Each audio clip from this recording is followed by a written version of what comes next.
All right. So as you're finding your seats, I'm going to just start introducing our next session. Earlier today, we had a good overview on framework conditions for life science innovation, what makes a region tick, and how can we collaborate much better between Denmark and Sweden. And I hope that we got some food for thought over the session. Now we're going into funding or investments, which is always a very interesting topic at our annual meeting. And we have, of course, 3 really interesting speakers, 2 who will be here in the room and 1 who will be connecting to us live from Boston, so stay tuned for that. But our first speaker today is Jens Nielsen, CEO of BioInnovation Institute. Jens is also an adjunct professor at DTU and a professor at Chalmers University of Technology in Gothenburg, so 1 feet on 2 sides. And Jens will come and share his thoughts on building a strong ecosystem for early-stage life science innovation. So welcome, Jens, on stage, and the floor is yours. Oh, thank you. Thank you very much for giving me opportunity to talk about BII here at this fantastic event. It's a little bit, special feeling about being together with so many people, but I guess we will all eventually learn about it and adapt over the time again. And so nice to see also people in real life after I've seen many of you on the screen over the last 18 months. So I'm going to talk about BII, a little bit about some of the programs we're running, some of the rationale for establishing, but I'll also give a very brief introduction to some of the companies that we have taken in and are carrying through some of our programs. So we heard before from the previous speaker that Denmark is doing very good, Sweden also, in terms of life science research. If we look per capita in terms of citation in life science, Denmark is ranked number 1 or 2, depending a little bit on which ranking list you look at. But if you look at innovation, we're not doing so well. We're only number 7. I heard the number 9 earlier on, so obviously there are several different lists. And some people may say that 7 or 9 is also okay. I don't think it's good enough if we are number 1 in the other list. That obviously means that we are not managing to translate much of that capacity or capabilities there are basically for innovation. If we look at startup deals, though, in Denmark, we are doing quite good. This is in life science area still. Was a survey made by Nature Biotech a couple of years back. And you see if you normalize per capita, we're just behind Switzerland. So there is deals, there are companies that are started, that are invested. And actually what was very interesting in their analysis was that that is very linearly correlated, depending a little bit about how you will see that correlation, but actually very much with science output, also number of patents. And here, maybe if you just look at the data for patents at this second figure on the top there, what you can see is that Denmark is actually not doing so good on the patents. So again, I think there is a challenge there. There is more potential in filing more IP at the Danish universities and actually getting even more startups from that. So that was really much of the rationale, you could say, for BII to establish an infrastructure that can help academic researchers to cross that bridge and build a company that can attract investments in the market. And so what we normally say is that we take these cases, science cases, and we build it into a company that is then investment ready.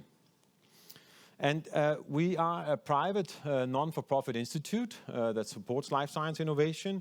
We have a team of about 35 people that support startups with knowledge, networks, financing, and infrastructure. We were funded by the Novo Nordisk Foundation, or we still are funded. We received annual grants. They have allocated about 500 million euros in the next 10-year period. We received a startup financing. It's gigantic numbers, so it's not really a seed investment of 70 million euros for running or setting it up, the facilities 18 to 20. So far, we have granted about 30 million euros to early stage startups, but these companies have raised actually now more than 130 million euros in financing. And so how do we do this? Well, we have 4 offerings to all our companies that come in. One thing is the infrastructure. We have fully functional labs where you basically can come in and start to do the experiments at day 1. That means they have access to everything. All the equipment is there. They don't need to make any initial investments. Even the pipettes are made available. Also, some of the consumables, they can just draw out of the cabinet. So this actually makes it super attractive for a company that has not received a lot of financing to begin to operate and carry out experiments outside the university setting. Then we have a very large network. I'll come back and talk a little bit about that. That network, of course, involves close contacts to a number of investors, but also much broader, namely to academic researchers around the world, but also to companies, key people in various companies, as well as also in various other stakeholders that are important for building your case onwards. Then the team holds a lot of knowledge about what does it take to make a business case, what does it take to actually be attractive towards investors, and we help the companies when they are with BII with this competence. And then finally, we provide financing in the form of convertible loan to our startups. And we do this through 3 programs where we are funding companies. One is Venture Lab. I'll come back and talk more about that, as well as also Creation House for a little bit more mature companies. And finally, we have our faculty program. And as I said, I'll come back and talk about the programs a little bit later. The key objective is, as I said, is to bring cases forward such that they can attract money in the market and become a viable biotech startup. When BII was established, the Novo Nordisk Foundation were looking around for inspirations, and they were looking at some of these cases around the world, to some extent very US-centric. But still, what ended up with BII is actually something that is inspired from all these places here. And it can be seen that, for example, our Venture Lab program is very much inspired by IndieBio in San Francisco, our Creation House to some extent from Lab Central, and our faculty program from the Wyss Institute. But we also offer companies to just rent space with us. We call it our residence program, and that's inspired by, you could say, a more typical type incubator. So if we look at specifically the pharmaceutical industry, and I'll not talk about the 2 other verticals here, but we can maybe take that into discussion separately. But this is probably the area where the startup environment has matured the most as a feeding chain, you could say, for innovation for big pharma. And so you have typically academic research. It can also be an idea that is spun out from a company. You have a drug target idea, early stage biotech company, lead compound identification, Series A financing, and so on, until either you go on IPO as a company and become an independent company and operate, or you get acquired by pharma. So this is you could say the classical feed chain into big pharma today, and therefore also the investors understand this very, very well. And this is what one observation we make is that when we talk about companies that are going in to developing new drugs for the market, the investors are the most mature, but therefore maybe also the most critical and most conservative in how they view that analysis. So I marked up there what is our operational space. So this is very much when the companies are at an early stage, as you can see, but typically leading on to a lead compound identifications. We do have a few cases where companies have gone even further and actually are ready to go to clinical phase 1 trials when they leave us. If we look at the 3 programs, we have, as I said, Venture Lab. That is a 12-month acceleration program. It's designed to help newly established startups in the very early phase. So it's often in a phase where the company maybe doesn't have a very clear business plan. They maybe don't know what is the path to market for that technology or science that they hold.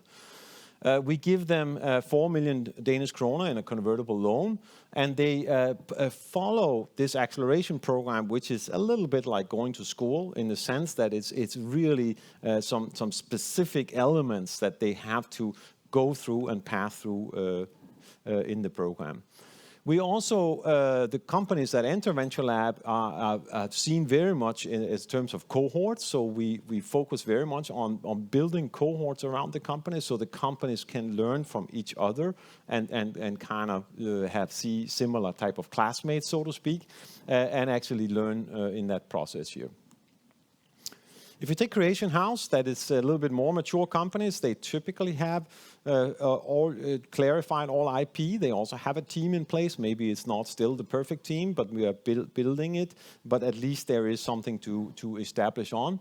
They receive a convertible loan of 10 million kroner, and they can stay with us for 18 months.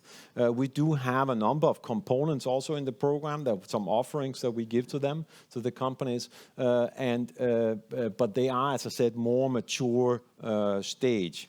They could, in principle, be exits from Venture Lab. We do have seen cases like that. So about, I think, 25 or 30% of the companies we took into Creation House has been through Venture Lab or a predecessor of Venture Lab that we've been running before. But it's not a requirement. We see a lot of companies that come and enter Creation House without having gone through any of our previous programs. And then finally, we have the faculty program. It's a 3-year program. This is what we refer to as a company creation type program. There is not a company yet. There will not be built a company unless that the science and the technology developed in that 3 years is successful. We give the grant to universities, but we pull in the activities 100% operating at BII because we want to see the activity as a virtual company developing over that period of time.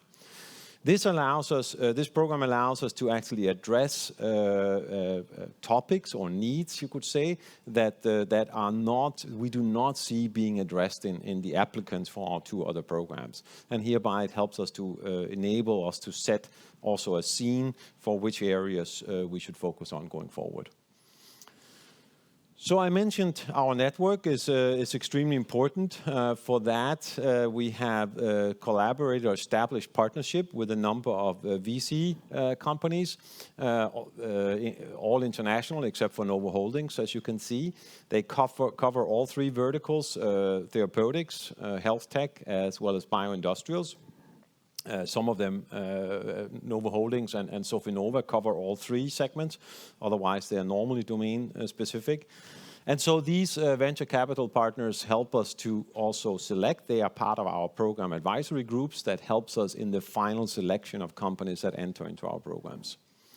We also have a close partnership with a number of other companies in the space. Back Bay Life Sciences, you'll hear more from Jonathan Gertler later on. Vusi, for example, we have negotiated a general discount for all the companies that come to us if they use Vusi. Coulter and Heuber, similar kind of interactions, as well as we also have with various law companies and so on that provide pro bono hours for our companies. As well as also big pharmas, pharma companies like Ferring and Novo Nordisk, they are helping us in specific cases also in due diligence and evaluation of companies. But what is maybe more impressive is that we have networked with many, many more international investors, and we have formalized this such that actually our companies can be relatively easy, can pitch and present to these different VCs and get some informal feedback and hereby make themselves ready for when they actually have to go in the phase of raising capital. We have a very strong international advisory board. 2 of them are actually speakers at this event here today, Robert Langer and Matthias Olén. But we have representatives also for the bioindustrial space as well as health tech. Aaron Segal is actually giving a talk at BRI later this month. I can strongly advise you to come and listen to him. Absolutely fantastic speaker in developing digital solutions for the health tech space. So maybe a rounding off with just a few comments, and then I'll give you a couple of examples of companies, but about some, what are we looking for? People often ask, how do we select? And that's, of course, difficult to say as such, but because we are so early stage, we believe that we are willing to take risks. So we are looking for companies that really could be transformative. We are okay with that many of our companies will fail. So, but we are evaluating if the technology actually could work and carry through. Could it be really transformative? In that sense, it's of course important to evaluate, is there a potential market for that technology down the road? So that's a key criteria we're looking at. And then we can take the scientific and technology risks along the way. So one thing is that we are focusing on companies that are not doing marginal improvements, do not look at product replacement, and really aim for significant changes and opportunities to scale. Examples in the therapeutic space is, of course, the introduction of checkpoint inhibitors or immuno-oncology in general that really transformed the field. People often talk about this 0 to 1 approach. You see that in the tech sector, where often someone with a new technology coming in can be really dominant and almost take a monopoly situation. You don't really see that in the therapeutic space because biology is so much more diverse. But still, we would, of course, like to be on the early curve of these new technologies and new types of solutions that come for treatment of rare diseases. And one example that is illustrating this, I think, is this company here, Lofora. We have been working with them actually from a very early stage when they were just looking into proof of concept. This is taking a psilocybin analog and using that for treatment of resistant depression. And so the company has been going through all our different programs and has matured over that time, and actually could, if they are successful with their treatment, actually begin to transform how we treat depression, but also other mental disorders. Another company that we have helped a long way is 12 Bio. They are in the CRISPR space, genome editing space. They have a unique, and this is an intellectual property nightmare area to be in, but they actually managed to have a unique patent position on Cas12, an alternative to Cas9 that allows high precision genome editing. And they actually seems to have a path forward, and they received an investment from Arix, a UK-based venture fund. We have Sendo. You could say conjugated antibody is maybe not being early on the curve. That's something that has been around for quite some time. But I can tell you that when we were discussing taking this in, a lot of people in the space had kind of given up on conjugated antibody. They thought this was not the future. We still decided to take them in. And what happened shortly after they entered one of our programs, a lot of big deals were made in the space. And actually, that whole conjugated antibody situation has changed today, and there's a lot of hope for development. And they are particularly addressing also an unmet need in terms of developing new treatments for sarcomas. And finally, we cannot mention companies without mentioning something about yeast, my favorite research for many, many years. So this company here developed an engineered yeast to produce the flavors and ingredients that are in hops that make that particular flavor, in particularly IPAs. But you could then produce them in yeast and then add them to the beer, for example, non-alcoholic beer, where it's hard to get a good flavor in. But in principle, this technology could completely wipe out the use of hops in beer production. And why would you do that? Well, it's actually a very resource-intensive crop to produce, and it could reduce water and energy uses significantly. I see my time is up, so let me just round off and say, so how has it gone for our companies? I mentioned they have attracted about 130 million euros in capital so far. If you look at our venture lab companies, that's of course not so big sums, but it's really a lot of them that have attracted significant funding to actually made them able to advance. And if we look at our creation house companies, also a really large fraction of them have attracted funding to progress forward and demonstrated, of course, with a few cases. Sendo attracted more than 50 million euros, Stipe 20 million, but actually several of the other companies have attracted money, financing in the orders of several millions of euros for advancing. So with that, I'll end and be happy to take any questions. Thank you so much, Jens. Unfortunately, we're a little bit tight, so but we will invite you back on stage for the panel discussion after the two presentations. So you will hear from Jens once again shortly. But I'd like to take the chance to invite our next speaker who will continue to talk about the funding environment. And he's got a provocative title on can we eliminate the valley of death in biotech startups? I'll be really interested to understand if you have the answer. And we have Peter Møller, founder and CEO of Marigold Innovation. You come from previous positions in Plomen and Vingtorf and Novozymes. You were part of several biotech startups in Norway. And then you founded Marigold Innovation, which has co-founded 2 spin-outs from University of Copenhagen. Looking forward to hearing your experiences, Peter. Thank you very much, Sarah.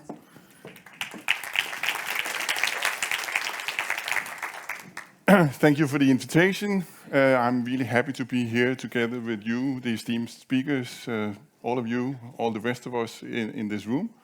It's fantastic to be out again. Why was I invited?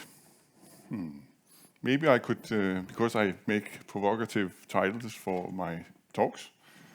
Hopefully I have answers to the question. I think I have. I think I'm addressing more or less what Jens has just been talking about.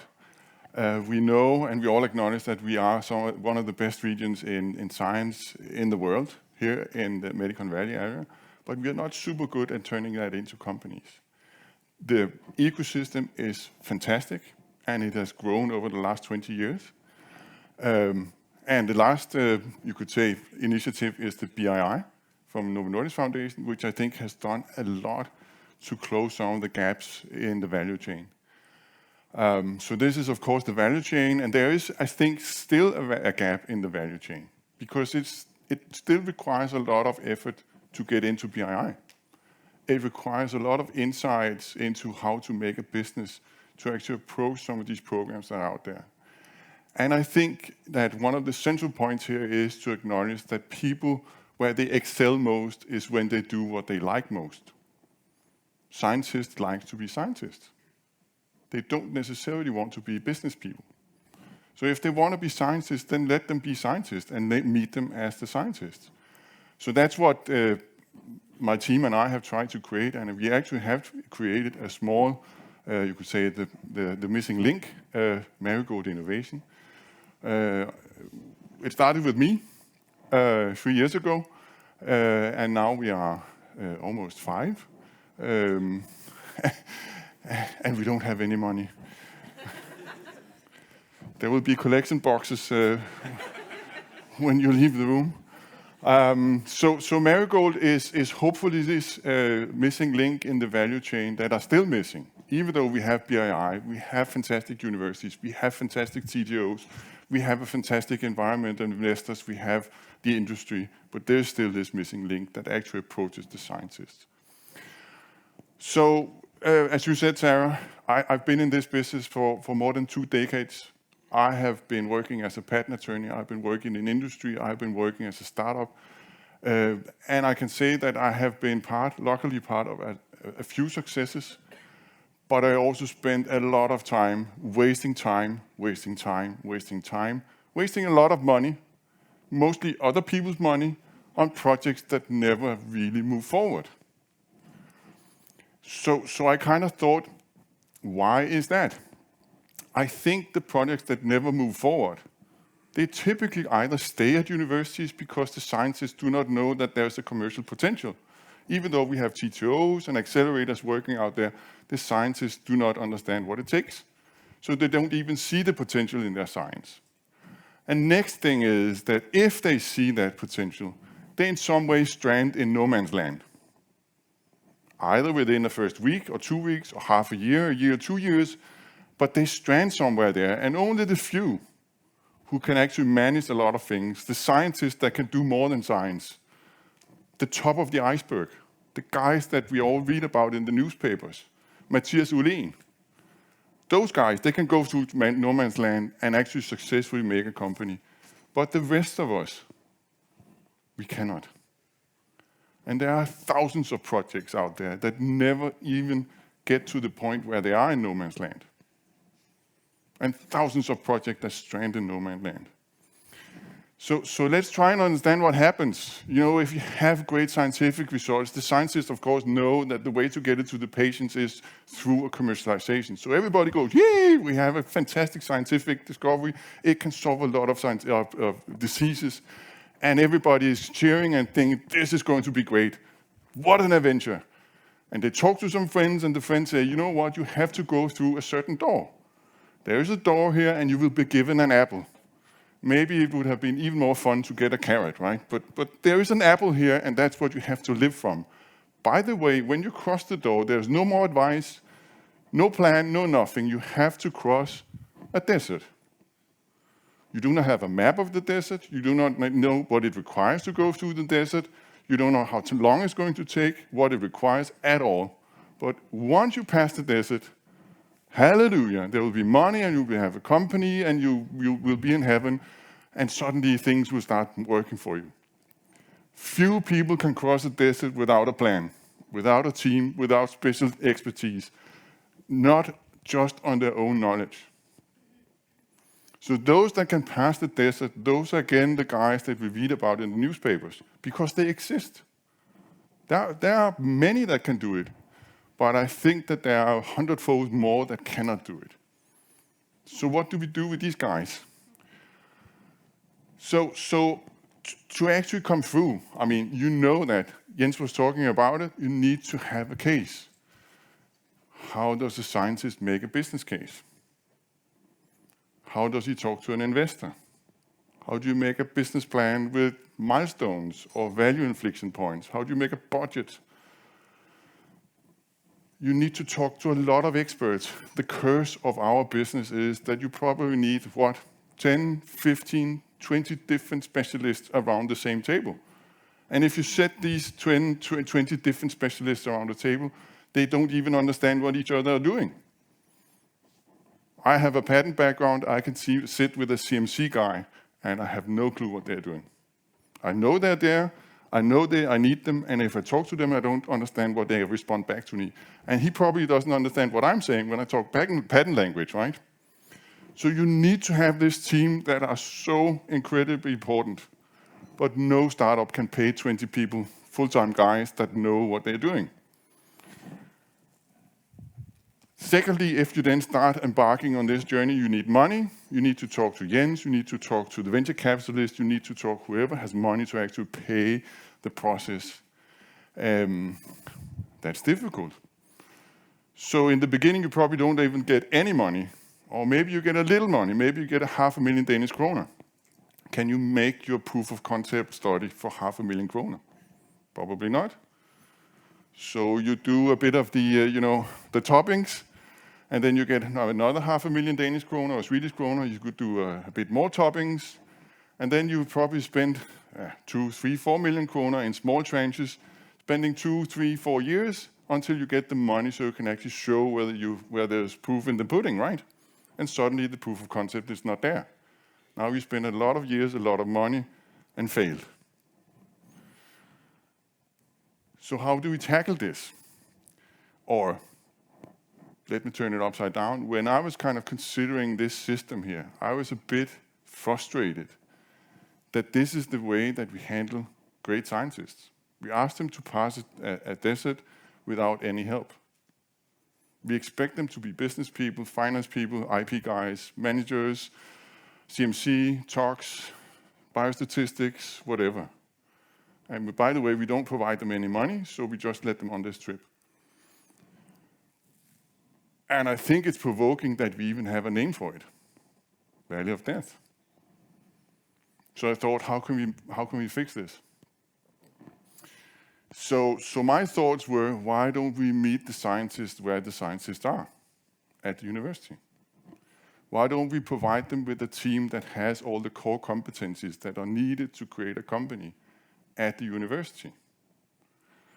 Why don't we sit with the scientists and talk science language? Not investor language or development language, science language. So they actually relax and feel at home. Talk about their science, what it is that they want to do, what it can actually achieve with their science. And then this team is, of course, not a full-time team. This is a team that actually can handle maybe 5, 6, 10 companies at a time, because you cannot use 5 specialists full-time in such a small setup at academia. So if we kind of have this core team that meets the scientists proactively at the academic institutions, and by the way, this team actually has a huge network of specialists. So if we can front load with late-stage experts, so if we can talk to the biostatistics, if we can talk to the health economic guys, we can talk to CMC, we can talk to all the people that you meet in the process, we can talk to finance guys, and we can actually make the plan, knowing that at some point in time we will meet a toxicologist. How do we handle toxicology based on the science project that we have now?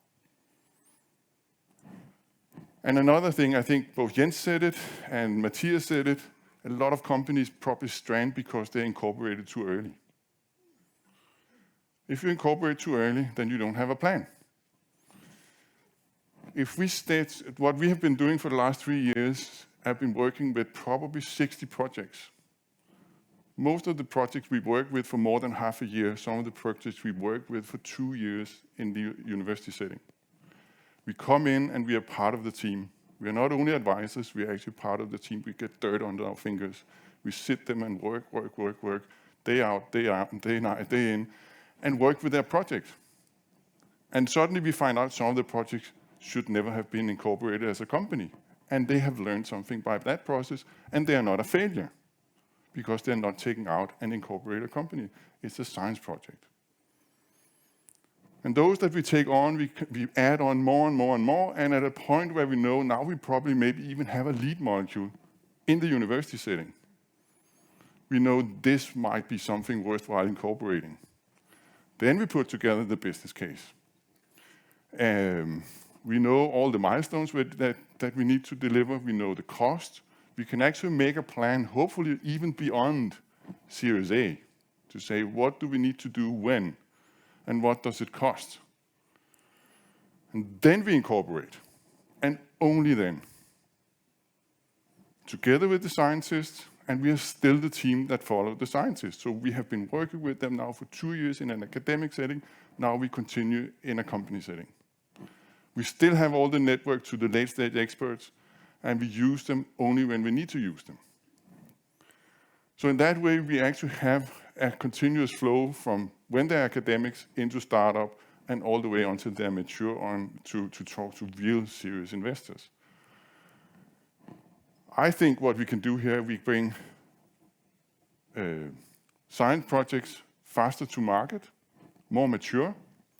And by the way, as an old patent attorney, I really also like the fact that we postpone patent filing until the point of time when we know that there's a business case. So we actually have maybe 2 years more when it's really, really expensive to have patents, or valuable, so to speak. And what we have done to answer the question, can we actually eliminate value of death? I think yes. Because what we've done now is that we have moved the attrition into the academic setting. So the attrition is taking part as academic projects.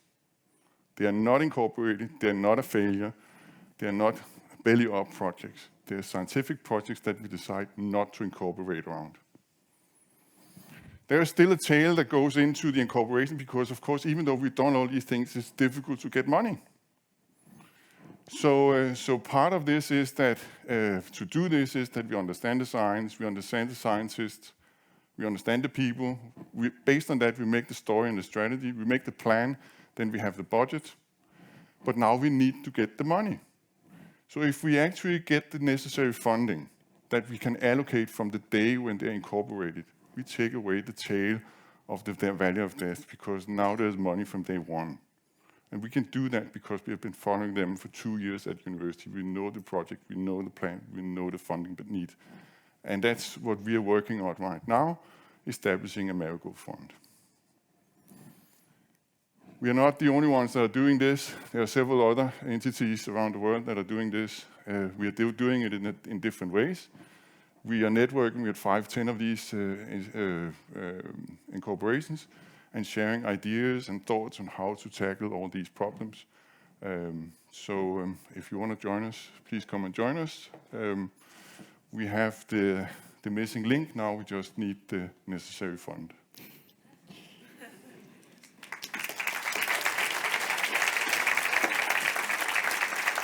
Thank you, Peter. Also very good perspectives to compliment Jens, and I will also invite you back on stage later on for the panel discussion. Sure, thank you. So stay close. I will. And we have our third speaker providing a really outside-in perspective to this topic. My great pleasure to invite Jonathan Gertler, who is connecting to us live from Boston. I see you, Jonathan, on my screen here. Jonathan is the co-founder, managing director, and CEO of Back Bay Life Science Advisors, and is also the managing director of BioVentures MedTech funds, with over 30 years of clinical and scientific experience. And Jonathan, I heard you recently at a health tech summit here in Denmark, and I really look forward to your presentation today as well. So take it away. Thank you. I'm looking at two different screens, so hopefully you're now seeing me looking at the proper camera. I'm so delighted to be a part of this. I was actually planning to be there in person. I have not been back to the Nordics since the pandemic began. I miss it terribly, but it looks like my first Nordic trip is going to be in January. But I certainly look forward to being back. But I thank Medicon Valley Alliance for allowing me to connect remotely. Just quick words about the two organizations that I'm representing at the moment. One is Back Bay Life Science Advisors. I hopefully is known to many of you. It is a integrated strategic advisory and investment banking group that is headquartered in Boston. We now have a Canadian office, but we've always been a very large part of the Nordic ecosystem. I'm incredibly fond of it. And pre-pandemic, we're there once every 4 to 6 weeks. One of the partners, I was there pretty much every month or two. And we continue to have a very, very strong interest, and we work with global companies all the way down to early stage academic startups in terms of our offering. BioVentures MedTech funds, I've been a partner in for several years. We're a growth capital fund focused solely on health tech and medtech. And I will state outright that we have an extremely strong interest in the exciting innovations and growth that is present in the Nordics, and I'll certainly be leading that charge as well. So I've titled this talk today, Controlling the Debate. I know I have about 10 minutes to impart what our view is of really the challenges and the opportunities in approaching U.S. market for investment and partnering. This says the post-pandemic era. I'm not really convinced that it's any different in the post-pandemic era than it was in the pre-pandemic era, except that we've now been facilitated, obviously, by the chance to be remote. And the phrase controlling the debate, I want to just give a little history to. And incidentally, my Labrador retriever is insistent that I pet her during this talk. So if you see her show up, that's her name is Nuala. But controlling the debate is a phrase that I actually gleaned years ago when I was sitting on the board of I didn't consider it controversial, but it was a politically controversial organization nationally in the United States that was really focused on reproductive rights and education and many issues surrounding women and by extension men. And as you know, these controversies still rage in the United States, and the president of that organization said, we've allowed somebody else to control our debate as to what is the right thing to do. And I always love the phrase, and controlling the debate, as it turns out, has been just an axiom that I've used for years based on that experience. But it is really about making sure that you have your data, you have your facts, and you don't let anyone else distort that. And without being too political, you know that the United States scene at the moment is loaded with distortions, and it seemed like an apt title for the talk. Let me try to advance this slide, which doesn't seem to want to do it. There it is. So the first slide is really about funding. And the headline here is that funding is as strategic as development. I'm a scientist and a clinician by longstanding background, although I've worked at the cusp of innovation for over 20 years now. And what I learned when I came in was that I was extremely cogent about the clinical aspects and the scientific aspects of innovation, and I was utterly non-knowledgeable about funding. And as I ended up with my career leading healthcare investment banking groups for years, and then founding Back Bay, and then subsequently joining BioVentures, you really realize that funding is as critically strategic as development, and there are numerous mistakes that are made along the way. So if I speak specifically to the topic that I've been charged to speak with, it is U.S. versus EU dynamics. These are narrowing in biotech. They're still very separate in medtech. And as we talk about seeking U.S. capital, and I'll say this from the perspective of an investor as well as an advisor, there are a couple of things that I think are critical to note. One is that logistics have clearly changed in the pandemic, and that's wonderful. That's to all of our advantage. It allows those of us in the United States to get to know companies well in advance without traveling as often as I travel, for example, to the Nordics. But I will still say that there's nothing as important as still being able to meet face-to-face. And it's actually nice to note that today, the United States finally lifted the travel ban for vaccinated people. Funding size is another issue, and funding philosophy. American funds tend to be larger. They tend to wanted to be able to deploy more capital. And so understanding fully who you are dealing with and what their criteria are for the ticket size is critical. The other thing that I have to mention over and over again, investors are asset managers. That's what we do for a living. We've been charged with staying within a lane, excuse me, and deploying capital to meet a certain criteria to return capital to those who invest in us. And it's critically important for all to recognize what lane we are in. So we are growth capital, for example, at BioVentures, getting early stage investment offerings with an expectation of interest doesn't work because we're really not even allowed to do it. It, however, doesn't mean that we can't get to know companies in advance. And the best way to get funding in the United States is by having a year or 2 or 3 relationship with investors who will tell you what their criteria are, tell you where your pitfalls are, tell you what they're looking for, and then use that not as a mandate, but as at least as a means of understanding. And that communication is critical. And then, of course, the investment vehicle and valuation methodologies do differ from the US to the EU. And I'll make a comment that one of the hardest things in medtech and health tech, less so in biotech, is that many of the early investors are family offices, they're angel investors. And when US investors come in with very standard terms, participating preferred, coupons or some sort of debt-like structure, it can be very disruptive. So early on, having those conversations and having both sides understand the sensitivities is critical. In terms of initiating the round, and it says IPO here, which I'm going to not speak to, but in terms of a private offering, as somebody who represents a firm that does advisory work and does intermediary work, I will state emphatically that we never counsel that intermediaries should be used for venture rounds. It actually is diminishing of the board and of the management to do so. Doesn't mean you can't have help, you can't have help preparing, you can't have help understanding what you're representing, but the CEO and the board need to be front and center, and I think that's critically important. It is different in mezzanine rounds or immediately prior to an IPO, where usually an intermediary is helpful because of the size of the round and the type of investors you're reaching. But on the first step of crossing the border, crossing the ocean, I'd counsel against intermediaries except in the background. And then in terms of what you want to impart from a communication perspective, I put them here in bullet points, but lead with why you are worthwhile. Lead with your differentiation.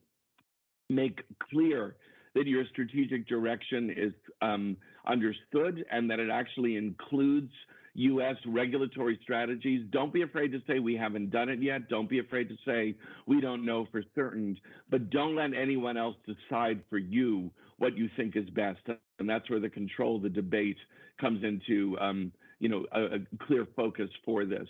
The management needs to be ready to take on these challenges, and that might include in expanding with some US-based teams. I was asked in a meeting in Denmark probably 3 or 4 years ago, and forgive my terrible Danish pronunciations, whether Janteloven interfered with fundraising in the United States because of the intrinsic difference between Nordic management teams and US management teams. And I'll say at this point that it doesn't. I actually think having management teams that understand teamwork, collectivism, humility, and yet still exude confidence in what they're offering is an extreme positive, not a negative, as opposed to sometimes the overkill bravado of American teams. And be exceedingly clear on the front end as to what your money gets you to, what milestone it reaches, and what exits you think can happen at different stages. Now, my little catchphrase at the bottom of this slide is that nothing is more dilutive than undercapitalization. Doesn't mean you have to take in so much that you can't spend it, but drip feeding actually can be damaging. In terms of deal making with U.S. partners, not a dissimilar dynamic, but I'll point out a couple of things on this slide. One is that when you are actually actively trying to find a partner, whether it's medtech, health tech, biotech, understand a couple of things. Your champion may be in the R&D unit and may be in the commercial unit. It usually requires both because R&D units have less funding available to them than commercial units. But understanding why your value proposition to each and every partner is optimally positioned is critical. And then determining regional versus global ambitions. And switching around the slides over to the right side, that really means that you understand your indication target. What can you afford? What fits best? Why is it differentiated? What is the best way to bring it forward? And should you lead with your lead asset, or should you lead with a secondary asset so that you preserve the value in the company? These are all questions that should be well established and answered well in advance strategically before you go out with this outreach. But don't be afraid to have conversations early. The same principle applies here as applies in financing, which is you don't need to be afraid that people will undermine you if you reach out early. If you continually shop yourself as looking for a partner over a course of a year or two or three, it is dilutive to the effort. But if you communicate, if you understand needs, if you understand strategic direction, et cetera, those are only positives. And again, in this setting, initial conversations are best done by the management team, but in the partnering setting, I actually do believe intermediaries provide much greater competitive tension once the time arrives. And strategic analysis well in advance is critically important. And lastly, and I'll close with this, ensure that you understand any and all pitfalls in terms of the development you've had. And those can be financing pitfalls, valuation pitfalls, IP pitfalls, pre-existing licenses, et cetera. And even if you can't afford the full regulatory preparation, be so informed as to be able to participate in a discussion which is cogent, where someone cannot force their opinion on you. So I'll summarize, and our contacts are here, by saying that the differences are not so great anymore, and certainly in biotech it's even less so. In medtech and health tech, it is still a different financing environment. Recognize that biology in Copenhagen is similar to biology in Kansas City, but the healthcare system with payers and medtech and health tech and IT is very different in Copenhagen than it is in the United States. So regardless of your industry, that regulatory and strategic preparation is critical. And I'll close just by saying that the Nordics to me has been an absolute joy to work in for the 15 plus years that I've been coming there. I miss you all terribly, but we'll see you soon. But certainly hope as well that you recognize that the ecosystem that has grown up in the Nordics in medtech and health tech and biotech is extraordinary, and at this juncture is really recognized the world over for its great contribution. So again, many thanks for having me join you today remotely. Can't wait to see you all in person.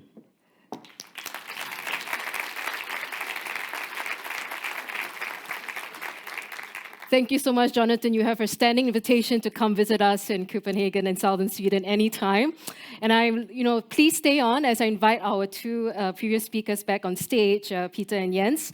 Because of the engagement from the audience, we're going to switch things up a little bit, where we're going to take on questions from the audience instead of going into a traditional panel discussion. So gentlemen, have a seat.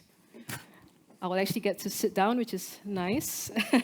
So feel free to send in questions. But I'll start with you, Jonathan. You've given us a real good laundry list of advice to Nordic countries, looking to partner with a US investor. If you could really crystallize, what is the single most important advice you've given previously to Nordic management teams? And have you seen it being unique to the Nordics? Or is it a general piece of advice you give to all looking to partner with Back Bay? First of all, Jens, nice to see you. Peter, nice to meet you. I had to say hello, I'm sorry. So let me divide it Let me give you a medtech, health tech answer first. The most important advice I give always to medtech and health tech groups in the Nordics is that your system, as much as I love it, is so incredibly different than the heterogeneous payer system of the United States that regional testing of your value proposition that has not been thoroughly vetted against the difficult and messy landscape of U.S. healthcare, which represents the largest market, means that it is very hard to translate into investor interest. So that is my medtech, health tech advice. My biotech advice is to just have a very clear understanding that the largest indication is not necessarily for you as a company the best indication with which to initiate. And Jens, do you agree with, I mean, we're talking about US and the Nordics, but for BII, what kind of advice do you give to your startups looking to engage with investors? And how does that differ or align with what Jonathan has shared? No, I think that's very much aligned. Have focus on the end goal. What market do you intend to approach? And particularly also in biotech, it's absolutely correct. The big market is not necessarily the most attractive and most the thing that the investors would like. We see a lot of focus on orphan drugs, particularly because of the reason that you can faster get through and get an approval. But maybe also, and I think Jonathan made a very good comment in his presentation. Try, of course, to think about what could come next. Not focus only on single asset. We do see cases like that, but we do actually prefer to have companies that have a technology platform that can have multiple assets. And then, of course, it becomes a strategic decision about what should you focus on first. Yep. We also got a question from the audience that came up during your presentation, Jens, but I think all three speakers could probably speak to. Instead of venture capital, do you consider advising companies to find capital by going public earlier? For example, to finance clinical phase 1 studies. Perhaps, Jens, you could start, and then Peter. Matthias mentioned that in his talk also, that there's been a lot of IPOs in Sweden on First North and other places. And I'm not sure that is necessarily very beneficial for companies, because often if you need to attract more financing later on, that can turn out to be very hard. So I think one has to be very careful in evaluating that if you go in public offering early on, what does that mean? Would you actually be able to get to a stage where you want to be with that money you can get through that route? Peter, any reflections? But I think to the same point, and maybe also to the point I made when giving my presentation, if you have the plan, you know exactly the end point, you know which milestones you have to go through, you have the budgets before you incorporate, then you can also make a funding plan. There's soft funding, as Matthias was talking about. There's actually substantial amounts you can get both from Denmark, Sweden, and Europe. So you can actually start to make your plan before you incorporate. And I agree with Jens. I mean, it could be devastating to go to a listing too early without the plan. And is it the same pattern you see as well in the US, Jonathan, or the advice that you would give? So I have a little bit of a bias about what public offerings should be that probably reflects a more American view, but I'm very familiar with some of the smaller, and I'll use the term illiquid markets. And this is where financing, I think, becomes very strategic. There's often a confusion that an IPO is an exit. So now in the United States, on the completely overheated NASDAQ biotech market, they have been exits. The markups have been absurd, and I've been saying for years that a correction is coming. I wish I knew when it was coming, but I do think it is.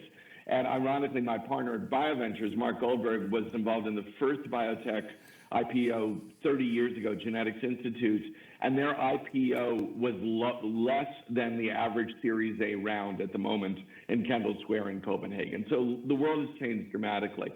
But smaller exchanges provide smaller amounts of money. They don't provide trading dynamics thereafter. They don't necessarily provide broad-based research coverage. And the amount of money raised may be seemingly non-dilutive, but a year later, when you have to do a much more highly structured deal, or you have to actually have essentially a down round because you traded down, those are deleterious reasons to be public, and they should not be confused with exits in whatsoever. There are liquidity events, not at all. They're financing events to a degree. If, however, you have a story, you have the right amount of money to reach the inflection points, you have research coverages, and you have trading dynamics and the types of institutional support, then a smaller IPO can be worthwhile. But all of this requires meaningful analysis, and you shouldn't just rush headlong into the froth of an IPO just because there are a lot of them happening.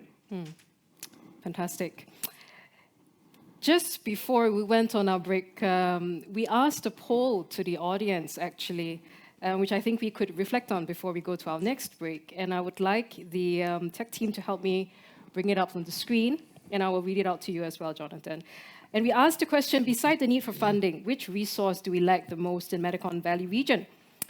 And the results show that talent overwhelmingly is the big lack in Medicon Valley region. And Jonathan, of course, you see really kindly on us here in Denmark and Sweden. Does this result surprise you? 56% said that access to talent was the single most lacking resource in the region. So I have to say, I don't see it that way, but you know, I'll answer with an anecdote from a startup of mine. I started a company about 6 years ago that is a health tech company that is now just truly accelerating and is funded and is, you know, and we're very excited by it. And I have a management team that is terrific, that in 2 years, I guarantee you, each of the management will have a different role. So I think it's less a question of talent, and I think it's a question of, because there's loads of talent in your region, I think it's a matter of understanding what role you serve at what point in the company's life.